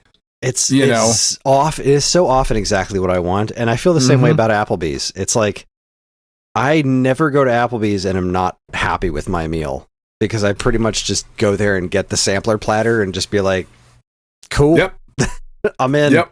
What does this taste like? This tastes like fried, and that's what I wanted. Adequate spinach artichoke dip. I'm so in. Just love it. Yep, aggressively adequate. All right, speaking of aggressively adequate, it's time to check in with the checkpoint. Checkpoint! Oh boy, this is the checkpoint. This is where we talk about all the stuff that's been going on in our various lives. I'm having a week, so I really haven't done much of anything. I'm sure at some point in the not too distant future, I'll be able to properly talk about what's going on in life, but today is not that day. But I will say that I've played a little bit more of Super Mario Brothers Wonder. Continues to be great. My second playthrough. The new boss battles are very solid additions. I have been working really hard. I tried to really work hard on the Mario video this week, and I'm just kind of. It's been hard to focus on it with everything else that's been going on, and I kind of ran out of time, so I put together a Jaws review video today. I did the whole video. I scripted it while I was walking the dog. I just did voice to text and just word barfed whatever came out of my mouth, and then I've edited it when I came home and recorded it, put together a video. So I was able to make a video for this week, and so now I've extended my time on the Mario video for another week. I really hope I get it done. And I have been putting a little bit of time into Panel de Pon. The Super Nintendo Tetris Attack, the original Japanese version, which is on Nintendo Switch Online, and boy, I really like that game. It really is a different way of thinking from other puzzle games, but I really enjoy that game, and I love its soundtrack. The music in that game is very, very chill, and it's just got such a beautiful score. I am overly fond of it. It is a game that earlier in the week, Karen and I were playing, just over the last couple of months, we had been playing against each other, and she had started to get better at it, so I had to, up my levels and stuff so that we could keep it even. I had to show her what's up. It's just one of those things, like, because when we play puzzle games against each other, like, I'm usually on a much harder difficulty level than her, and I had to like kind of lower mine a little bit because it got to the point where she was starting to beat me with a decent amount of consistency. I was like, okay, all right, let's I gotta ease things up a little bit. I hope she continues to play more of it by herself, because I think it's such a good puzzle game, and she's still playing that Suika Game Planet a lot, but I feel like she would really like a single player Panel de Pon. I think she could get really good at that game. But yeah, I've been really enjoying that. I think the most fun thing that happened to me this week was Wednesday was a hard day for me. I've been hit with a pretty nasty bout of insomnia, and Wednesday in particular, I was just unbelievably tired. It had been a couple of days since I'd slept. Tuesday night was really rough for a multitude of reasons, and Wednesday I had to host trivia, and there was Flyers playoff hockey, and I was sure that they were done. Like, you had said it last week. I said it last week. I'm calling it now. The Penguins have us figured out. Like, it just seemed like the last two games we just didn't have it. This one, though, I couldn't really watch. I'm in the bar, and it's, the game's on a bunch of different TVs, but I can't see it from where I'm sitting and hosting trivia. So I'm like, I got my phone up to kind of keep track of the score, and the bar is pretty well filled with Flyers fans. And between every round, one or two of the folks from the table that kind of give me an update, like, hey, you've missed nothing. Like, it's been it's been an interesting game. But there's no nothing score. Has happened. Like, it's been just a defensive, like, the both goalies were just absolutely unstoppable. So it went into 0-0 overtime. And I was like, that was not what I expected. So that's pretty cool. The overtime was happening like just as I was packing up at the bar after I finished hosting trivia, and I was really, really tired. And hosting trivia was really tough because the questions that I got, there were 3 questions that had contestable answers. Oh. Which, like, I don't fact check these things when I get them. Like, that's the quiz, but I just check them to make sure the questions make sense. But no, there were 3 of them that just had completely wrong answers. So that's always fun, because then people come up and they're just like, oh no, that's not right. That's not right. I should get points for that, because people take this stuff very seriously. Like, okay, I don't care. Sure, you can have the point. Good. No skin off my dick, man. Yeah, I don't give a shit. Do not care. Do not care at all. So I decided to, all right, let's see what's going on, because I forgot that playoff hockey overtime is different, right? From regular overtime. So I had my stuff packed up, and I just kind of like stood over in the corner and watched the game from a distance. But like, as things started happening and getting, shots on goal and stuff, I just kind of like walked closer and closer to the bar as I was getting really into the game.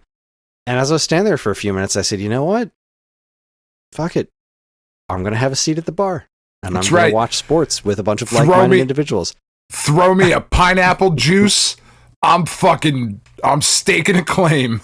I didn't order a drink. They know me because I'm I was just there hosting trivia for a couple hours. Like, but there was an open seat at the bar, and the only people left in the bar were a bunch of Flyers fans. So I sat there, and I've never done this before. I've never watched a sporting event that I cared about with other people who care about it.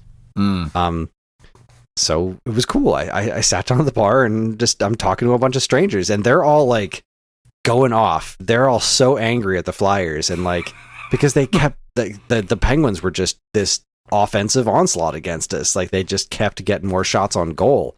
Yeah, but our goalie Vladar kept blocking everything, and I'm looking. The guy next to me just keeps bitching about it, and like, oh, they just keep dumping it down there, just doing the same thing over and over again. Oh, I can't believe they're doing this. It's so dumb. And then I was just like, it's only going to take one for us. We've just got to get it together once. If we can get it together once and get a shot on goal, I bet we can do it. And it's exactly what happened. Yeah. It was incredible. I've never, like I said, it was a wholly new experience for me. I mean, I was very, very tired, but it was just a bunch of strangers, and we were all happy about the same thing at the same time. It was, they scored that goal, and we all just erupted, and we're high-fiving each other and screaming, and it was so much fun. It was so much fun. It was definitely the highlight of my week. It's a really lovely restoration of faith in humanity kind of moment, almost. Where disparate lives and people that might never see each other again, talk to each other again, might never have made a connection one way or another, fucking gather in this one place for this one particular moment, and it's equally lovely, positive or negative. Yeah, because you're in that kind of either setting. way. I'm glad it was. I was definitely in a Steelers bar once with Karen when the Steelers were playing, and it was like a big deal. Yeah. But I didn't care about the game at all. Like, I didn't really care too much about what was going on. I knew that she did, and so it was really fun seeing everybody else care about it, but I wasn't also following the game. This was the first time I was really invested in the game. And yeah, it was just that weird little sense of community there. It was friggin' wild. It was so much fun. It's a beautiful thing. I came home very, very happy, and that was a fun night. And then I came home and I popped a Z-Quil and I slept. And then the next day I felt not great because I hit the Z-Quil way too late. And that was not that was a bad idea. It didn't get out of my system until like after I had taken the kids to school. So I was just not doing well in the morning. As sleeping pills are a new thing for me, and I'm not going to make a habit out of them, but I had been taking melatonin for the last couple of nights, and that just was not doing the trick. It's getting to sleep is not a problem. It's staying asleep. And even with the Z-Quil, I'll still wake up. Like both nights I woke up, once at 3:30 and once at 4:30 the next night. But I was able to, unlike when I don't take this, I was able to get back to sleep like almost immediately. So that's pretty nice.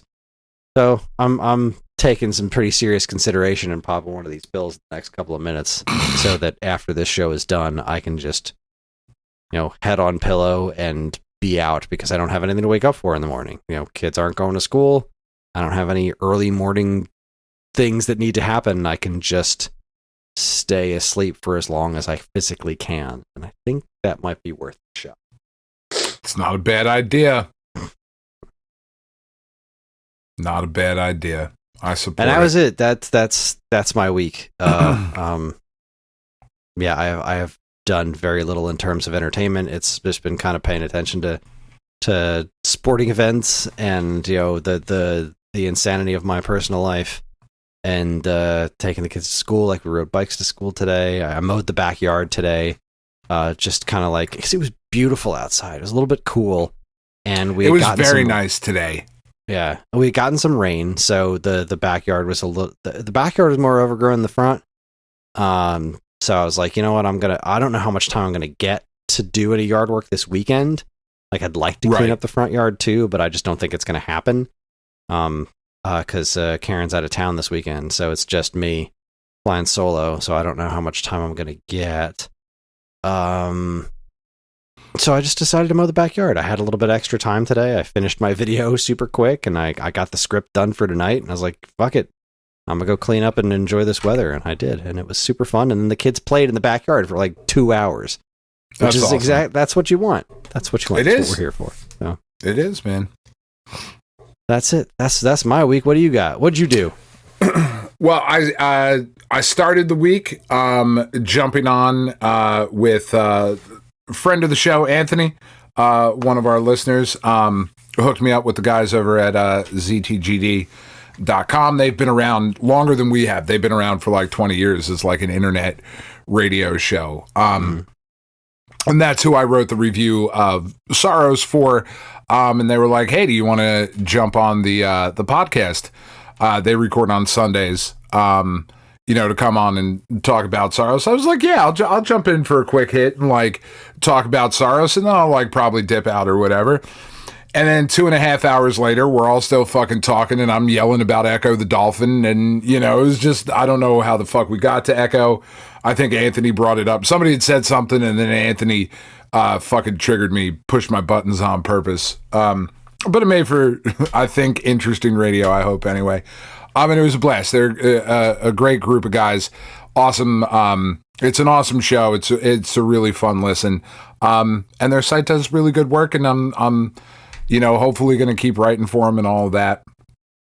But that was Sunday. And then the rest of the week was just, kind of, I kept trying to play DK King of Swing, and like I would play it for like 5 minutes and be like, I fucking hate myself, and I hate Kris, and I hate everything in the world right now for him making me fucking do this. And it honestly, like, so I had played so much of Sorrows leading up to the review, right? Because there's just so much. There's so much going on in that game, and I was really also just having a really fucking good time with it. And then leading up to this week, because like Earthbound, I've also been playing, but we'll talk about that later. But King of Swing, I was like, well, I don't need more than a week with this game. You know what I mean? It's King of Swing. I'm going to get exactly what I need within this week. And honestly, I hated it so much it made me not want to play anything else this week. I was just so fucking angry. And I really didn't play much else this week other than spending some time with Earthbound and with Vampire Crawlers. So it's not clicking with you at all? At all. Like I kind of sort of started to feel interesting about it, but it was Pat all over again. It was like as soon as I there was this big conversation about it in the Discord, and as soon as I started reading that, my eyes glazed over, and I was like, nope. This is so far beyond my ability to comprehend. Like they're talking about double cards, triple cards, and combos and decks and different characters and their attributes and how you do this against this. It was like, nope, my brain is here, and this is like 35,000 miles over there. Like this is just outside of my wheelhouse. I don't get it, and it's fine. I don't know that I'll take another swing at it, but I don't think I'll ever get to the point where I could keep up. Like it was like when we were playing Pad, like you were talking about all these other things. Like, yeah, once you start to understand it, you'll understand these other things. And I'm like, yeah, I'm sorry, my brain doesn't do that. That's just not how I function. I think it really could though with Vampire Crawlers, because it's really not all that different from Vampire Survivors, like in all the builds and all the different things. Like, when you were sitting here talking about, oh, he's taking drugs on camera, kids, this is fucking, you better Dan, blur that shit out. Hour. That's right. You've got half an hour, and then I will be asleep. Timer has started. All right. It says, let's see. Doxylamine succotaine. Yeah, those aren't real words. You're making this up. Yeah. Take one tablet 30 minutes before going to bed. Yep. All right. Well, I'm reclaiming my time then. But like when you were talking about all this shit, like when you were doing, Vampire Survivors, and you're talking about the different builds and characters and their attributes and all, it's not really all that different in Vampire Crawlers. It's just a little bit more deliberate, and the cards are representing the actions. Because it's really, we were talking about it on Sunday, of how like Vampire Crawlers really isn't a card game the way like Pat is a card game, or the way Magic the Gathering or Lorcana or even fucking Inscription and like other it's a lot more like Slay the Spire, But even that's not really a great comparison. It's not a terrible comparison. But it really is kind of its own thing. And I'm just bummed because I know how much you love that world and those characters. And I'm just bummed it's not clicking with you because I haven't 100%ed it because I'm not a fucking maniac like Rumblemans is. But you know, those game developers, they're wacky people. I mean, look, it's neat. And like, I've been having a blast with it. But like what you're talking about, like the things that I would talk about with the characters, like it's just, it's not like this is information that I knew. Like I wouldn't really go into in depth with. He's like, all right, well, I just want to get this weapon and then combine it with that thing, and that's as far as it goes. And I can look at a chart while I'm playing it and say, okay, if I want to level up the knives, I just need to get this, and then I do that, and then I watch, Insanity unfold, and and then I just walk away. Then I come back and I'm still right there in the middle somewhere. Yep, it's just watch the Insanity unfold, and this is that's not what's going on with this one. It's like there's combos involved. There's like, I need to do this kind of a card to do this kind of a thing, which allows me to do this kind of a card, which will then allow these kinds of cards to do things with those cards, but those cards will only work with these cards, and if you combo that card with that card, then this card will do a thing with that card, and then that card will let you play more cards, and then those cards will do other things with other cards, and it just keeps going, and I'm like, you lost me at card. You said card, and I was like, eat a dick, I'm out. Yeah, I mean, that's fair, I suppose. That does bum me out, though. It doesn't seem complicated to you because you play these kinds of games and it makes sense to you. I just don't have that in me. Yeah. I'm sure I could get there. I'm sure if I put the effort in, I could learn it and I could get there. But you're not a fucking moron. Yeah, you could get. But I'd also just don't. That's not the way my brain naturally works, and I only have so much. I only have so much bandwidth to make my brain do things that it's not designed to do. That's fair. And I'm still trying to work on, I've been working on for months, almost every day. I practice playing this song, classical guitar style. I'm terrible at it. But I'm training myself to do something my brain does not want me to do because I want to be able to say that I did it. And if I do that and vampire crawlers, I'll die. You might explode. It will simply cease to be alive. Here's some trigonometry homework for you to fuck around with as well. God, don't talk to me about homework. I can't fucking keep up with the kids' homework at all. I got you. Just send them over. It's fine. Yeah, so that was the bulk of the gaming. I do have some plans for this weekend. I got some shit I got to do for work. Some other things have been kind of kicking off. With that, I'm now officially a union representative at my job, so I'm like the point person in my building for our union. So that's kind of added some responsibilities. I officially took that position over this week. So it's a bunch of additional responsibilities without any additional money. Sounds like a great deal. It really is. And I have all of a sudden become a very important person that everybody wants to talk to, which is great. And I'm happy to help and jump in and kind of, do the things that need to be done. You know what I mean? I'm also on the hiring team where I work, and we've had a lot of interviews this week. So I've been getting home relatively late this week. I usually get home, around 5 or so. I've been getting home 6:30, 7 o'clock this week.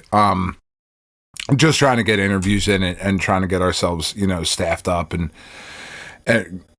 all of that good stuff. So that's really kind of cut into time. But I have some plans for this weekend. The new update for Ball Pit came out this week. It is called the Fuck Your Mother update, I believe. No, the Shadow update is out for Ball Pit. So I'm really excited to jump out. I just fucking love that game. I just love that game. It's just so much goddamn fun. And it's so great to just pick up on the Steam Deck and be like, yep, I'm going to jump into this for like 10 minutes and woo, look at all the shit. That was fun. And look, I made a new ball. Isn't this fucking great? So I'm going to jump into that this weekend. Penn bought, and I say that with quotation marks around it, because it was her one of her friends from school. It was his birthday last weekend, and they were like, we're going out. Can you send us some money so that he doesn't have to pay for us on his birthday? And I was like, I mean, what a fucking asshole thing to say. I'm sending you money. You're going to also pay for him because it's his fucking birthday, you monster. Like, what's wrong with you? You're going to take your buddy out and you're going to, they were going to a diner, wherever the fuck they went. I don't pay attention. They're kids. They'll be fine. They bend, right? They bounce back. Yes, they're I think very malleable. Malleable. I mean, we were, it's fine. I've been mallied. I was all types of mallied. So I sent her money, so Penn and Roddy, could take their buddy out. And, she was like, yeah, I'll send you whatever I don't spend. I'll send it back to you. And I was like, all right, cool. So like a couple days later, she sends me a text and she was like, damn it, I'm $2 short. Can you send me $2? And I was like, what the fuck are you $2 short for? And she was like, well, I have that extra money that you sent me, so I was going to buy Mouse PI, but I'm short $2. I was like, extra money that I said, no, that was not how this fucking works. Change. That's called change. You give that back. That's change that you give back.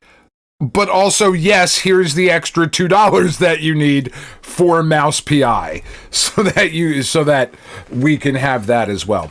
So I'm going to start Mouse PI this weekend, maybe, because she's been blasting through that.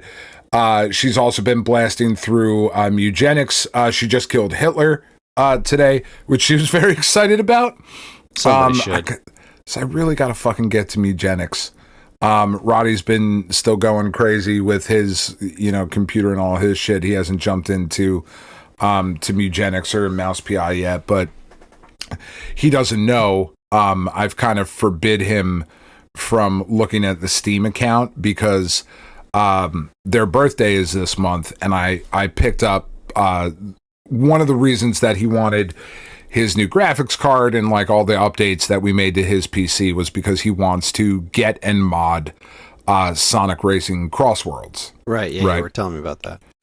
And it was on a big sale, so I bought it, but I fucked up because I bought it I was just on the Steam app on my phone when I bought it, and I didn't click the little button for this is a gift for somebody else. So it's on the Steam account, and he is going to download it and play it through Steam, but it's not at his account. So, like, when you buy things on Steam, you can buy them as a gift and then, like, schedule it to show up, right? And that was my plan.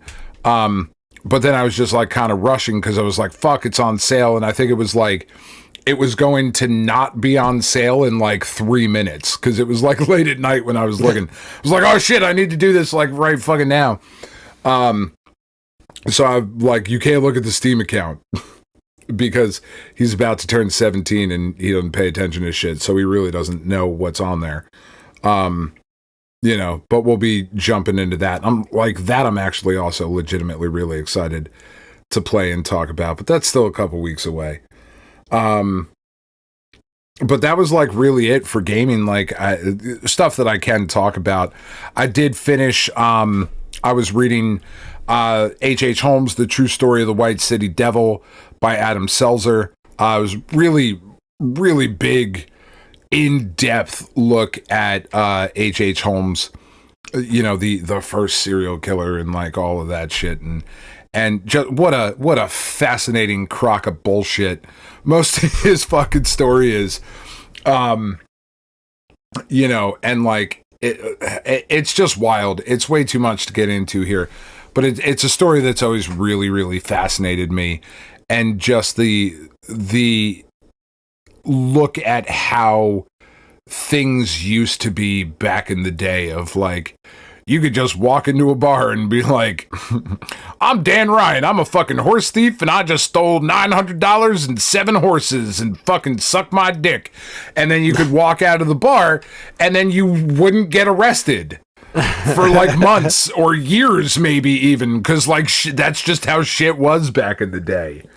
And like this guy used to like buy shit from one company on credit, sell the items that he bought to another company to get credit from them, use that money to pay back the original people, but then get a third group of shit and then sell those items. It was like, what the because nobody ever checked anything. He was like, yeah, I got the money. And they were like, yeah, I suppose you do. That's cool. You have a mustache and a bowler hat. You must be a trustworthy fellow. Like, it was you just, are clearly loaded. You're clearly great. And then he was like, just murdering bitches and children. And he was like, no, I'm a doctor. It's cool. That's why I have these skeletons. And the people back in the day were like, yes, that makes sense. Excellent. Of course, there are bones that we found at the doctor's house. He's a doctor. It's like, wow, this is fucking nuts, He's man. got to hold on to those things just in He case. does. What? You might need them. For medical reasons. What if somebody For needs one? reasons having to do with medical. Yes. But it's just a really fascinating story because so much of the H.H. Holmes story was inflated. Eric Larson wrote a book a number of years ago called The Devil in the White City that kind of took the story of H.H. Holmes and kind of novelized it and added a bit to it. And if you read it as a fictionalized version, and there was also the game Supermassive made, we talked about a couple months ago. It makes for a good story. It's a really interesting fictionalized story. It's bullshit, you know. But that had just always kind of been the prevailing thought. So it was kind of cool to get the behind the scenes on that. So I finished that and then started, since the next Dungeon Crawler Carl book comes out in something like 10 days from now, from when we're recording. Book 8, Parade of Horribles, comes out. So I was like, all right, it's time. I jumped into book 7, This Inevitable Ruin. Cause God, I just really fucking love that book.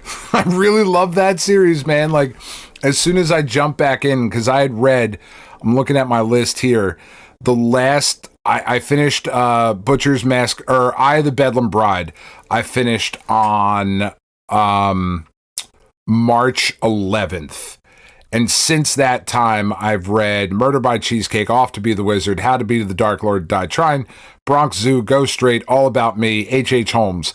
So I read all those books in between because I was like, I just got to keep reading stuff so that I don't read this book and have to wait until May. And it was like, oh, fuck, Justin Timberlake is right. It's going to be May. I can read this fucking book now. I'm so excited. So I jumped in. It's just fucking wonderful, man. Absolutely adore it. And then the rest of the week, we just kind of spent catching up on shit. We fell behind on Monarch because Penn wasn't feeling good. So we have a bunch of that to watch, but we're all caught up on Invincible. We finished that last week. Born Again Season 2. This week's episode was... Man, it's really fucking... Apparently that show's not doing well. Did you see Yeah, that's really upsetting. It's so much better than season 1. Yeah. And It's season so 1 much was great. Yeah, season 1 was great. This season, I think, is even better. Yeah, fucking loved it. Caught up on that. Caught up on The Boys. This week's episode of The Boys was really cool. It was a bunch of like little one-shot, like little story moments of the characters. It was fucking cool. There's been a lot of online chatter of like, this was a dumb waste of an episode. And it was like, you don't fucking read comic books, do you? Like, okay, cool. Good to know. And then I gotta watch the new episode of Taskmaster. This new season of Taskmaster with Kamal Nanjiani has been very, very funny. It's been very good. And yeah, I think that's about it. Oh, did you watch the Resident Evil trailer for the new movie, Kris? No, I don't care. I don't care either, but it's a video game movie, so I was like, let me watch the trailer. And I was like, oh, I don't know. This looks kind of weird. I don't know how I feel about it. And then it was like Zach Krieger, and I was like, fuck, I'm out. The director and writer of Weapons. And I was like, yeah, no, I was already out. You don't have to put more words on the screen to convince me. Because again, that movie is among the worst movies I've ever seen in my entire life. He's now making this Resident Evil movie that, again, Capcom's making some moves in the video game movie department, and I'm not sure that I think they're the right ones. Just make the first fucking game. Just do that. Every Resident Evil thing that has existed has not, very demonstrably, been that. And that is really good. Just do it. Just do it. Why are we fucking reinventing this particular wheel? I don't know, man. I don't know. I'm getting fucking angry, like, as I'm sitting here thinking about, like, I'm about to echo the dot, like, I feel the same way. What are we Just make that! Just fucking do it! It's a creepy mansion with zombies and the master of it's already fucking written! They already wrote it down. Saying it for ages. You just gotta respect the source material. Look what happens when you do. You get Fallout. You get Super Mario Brothers. You get the third Sonic movie, not the first one. It just makes me so fucking angry. Like, I just don't understand. I just fail to see the reason behind it.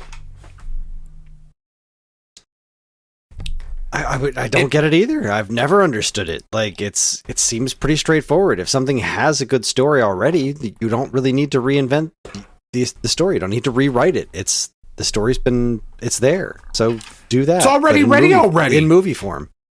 Yeah. It's already, like, if they were going to make a Mega Man movie, all right, you got to rewrite some shit. That doesn't, the story of that game, like, you can't just have him picking boxes and showing up in the woods and being like, fucking fuck you, Leaf Man. Look at my flame cannon. I'm about to fuck your day up. That does, you gotta do some heavy lifting there to get to that point. Resident Evil's already there. Just do the thing. Hey, holding up, Dan. Doing all right? No, I'm really not. This one in particular makes me War fucking of the Worlds mad. moment there. The Clayface trailer, that looked really good. Spider-Man Noir. I am so excited about Spider-Man Noir. I think that looks fucking awesome. Spider Noir looks interesting, but Clayface, I watched that trailer. I was like, nope, don't want any part of that. Nope, big old no for you. Absolutely not. That's just looks like a lot of body horror, and I want nothing to do with it. I'm sure it's going to be great. Just nope. That shot at the end where he did that. Nope. Where he wipes his face and it's fucking gone. I was like, yes. Absolutely not. More Absolutely of that. The fuck not. Yeah. Bring it in. Yeah, that's it. That's all I got. Oh, I did. I went out last weekend and I found one store in my area that nobody else had gone to, and I picked up the Acoustic Hits Cure Record Store Day release. Record Store Day. I went. I fucking loved it. Yeah. I went and I got the Collective Soul album that I was after. They didn't have any more of the Cure one. That was all gone. I went to Record Store Day. I got the Collective Soul album and I took the chance on it, and it's pretty good. It's not amazing, but it's solid. I've listened to it like 3 or 4 times. That's awesome. It's a solid album, and it was fun to just kind of stand in line and talk to strangers and be out there in the world. And yeah, it's pretty great. You know, that's the point, right? That's the fun of it, is going to the thing fun. and waiting in the line and talking to strangers about all their various music tastes, and that was a good time. Yeah, as opposed to jumping on Discogs and seeing all the fucking resale prices and all that shit. I got it for regular retail price a week after record store day. Like, I just happened to find a store in my area. It was like half an hour away, and I was like, fuck it, I'll drive half an hour for that Acoustic Hits Cure record. It's fucking great. It sounds great. I don't give a shit that it's silver. That didn't matter to me. I just wanted it then, you know? Mm-hmm. I grabbed that, and I grabbed this compilation that they had of Frank Zappa covers, which is, I mean, I fucking love Frank Zappa. Frank, just absolutely brilliant and so talented and weird and different and all of those things. But then listening to him do cover songs of like old 50s like pop standards is really fucking cool. You know, loved it. Fantastic. Yeah, it's a good day. Good day. Yeah. Anyway, well, that's it. I'm spent. Pew, pew, pew. Yeah, same here. You know. Watching the Phillies getting ready to blow their 6-1 lead. Now 6-2, and there's no outs. 2 people on. So here's hoping they can. Here's hoping they can pull it off. Turn it around. It's the 8th inning. You still got another one to get through. So let's not fuck it all up, guys. Let's do it. Let's bring it home. Shit! Breaking news, Chris. 21 minutes ago, Nintendo Life reports that the Sega Genesis Mega Drive Lego console set launches June 2026. Oh my god! It actually looks pretty cool. Fantastic. Yeah. Happy to hear that. So there you go. I won't add that to next week's. Well, I'm glad we had this discussion. Me too. That's it, everybody. That is our show. Join us next time for the next installment in SAG Standouts. We'll be talking about the Vectrex, choosing the 5 best games for the Vectrex. I'm excited to mess around with that this week. It should be fun. We are on most social media platforms, and if you want to get in touch with us, we aren't very difficult to find. All it takes is a quick look at our show notes, and you'll see links to our social media accounts, as well as all manner of other fun stuff, like a link to our namesake, StoneAgeGamer.com, and more useful links than you can shake a joystick at. If you'd like to get early access to this show's episodes, as well as a bevy of other shows on the Geekade Podcast Network, check out our Patreon, also linked to in the show notes. It helps keep this show running week after week, and all our patrons are loved and appreciated. This show's theme song, Squared Roots, was written by Banjo Guy Ali. You can learn all about his wonderful music and more by following the link to his YouTube channel, also in the show notes. And finally, as always, we'd like to thank our intrepid editor, Evan, for making the show listenable for all you folks. I'd like to thank all you folks for listening in the first place. That is it. On behalf of Dan and myself, keep playing games.